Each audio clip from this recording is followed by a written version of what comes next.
Ladies and gentlemen of the jury, I ask you to open your minds and take in all that is said today in this courtroom. Today, 7 witnesses will be questioned and closely examined. 5 of these witnesses have been abused, used, and taken advantage of. The other 2 witnesses are the abusers and the users. Many emotions will be felt today, but please keep them to yourselves. A West African slave will be questioned. This person has suffered tremendously because of the effects of slavery. A victim of colonial rule will speak out about the hardships and injustice that imperialism has brought upon them. Another victim is a Roman gladiator who has seen bloodshed and things you wouldn't even see in your own nightmares. Also, a Holocaust victim will be questioned. He'll tell us his story in life in the concentration camp. An indigenous person will talk about how urbanization has changed her life and her natural habitat. One special witness is the infamous Osama bin Laden, who will speak about the horrors he has committed against humanity.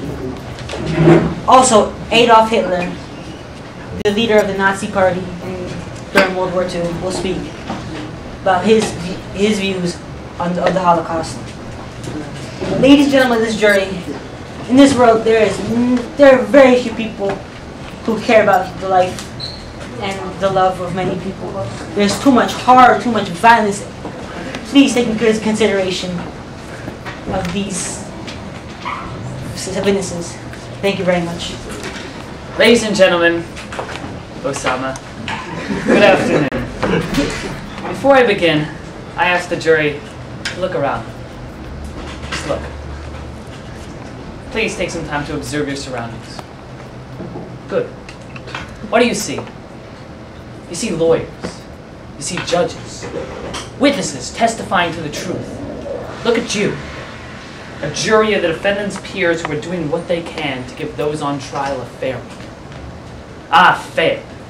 The F word is a word that gets thrown around too much these days. But think about this. Here you are, and here the human race stands, on trial for crimes against their own people. Do you think that if the human race was a savage one, void of kindness, empathy, and justice, we would have trials such as these? Trials. Trials in which we do not base the verdict on bias, bigotry, and opinion, but on facts and evidence, because we know that is the right thing to do. Trials that feature lawyers whose sole purpose is to get the defendants, innocent people, off. Trials in which women and people of color speak, when decades ago they would not be permitted to do so. Now, why were they not permitted to do so, and they are permitted to do so now? Because that is the right thing to do, and we realize that. If the riverbanks of conscience run dry, why would we make such amends? And the answer is simple. We care. Put rare exceptions and murders and mass murders aside, humanity is frequently displayed that they have a soft spot for one another. What about the aid that the United States of America gives to people suffering from the HIV virus in Africa? We give billions of dollars to people who are inconsequential towards our lives, people who we will never meet, and yet we give them and we bestow upon them our goodwill.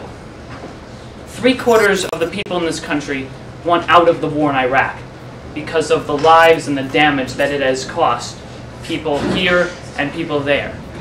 And the other quarter wants us to stay in Iraq because we want to provide those people who are suffering with human rights that they have been denied for so long. Does that sound like savagery to you? To me, that sounds like caring. Do the efforts that many countries are taking to reduce greenhouse gases because we care not only about our health, but about the health of our future, imply savagery? To me, that implies that we care about future generations and the health of mankind.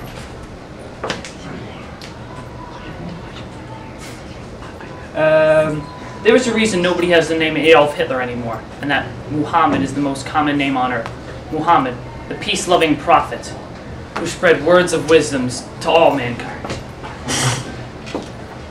The majority of us much rather aspire to be someone who spreads a message of good, not hate, not murder, not greed, but good. We do not make nuclear weapons to destroy. We make nuclear weapons to protect. Protect the people we care about. If we make nuclear weapons to destroy, we would have dropped them a lot more than twice. We make nuclear weapons to protect the people around us. And that is why a war has not been fought on our soil since the invention. And in this trial, you will hear from a wide array of men and women, and why they, as well as many others, believe in picking up our fellow man and establishing a society that is fair. Thank you.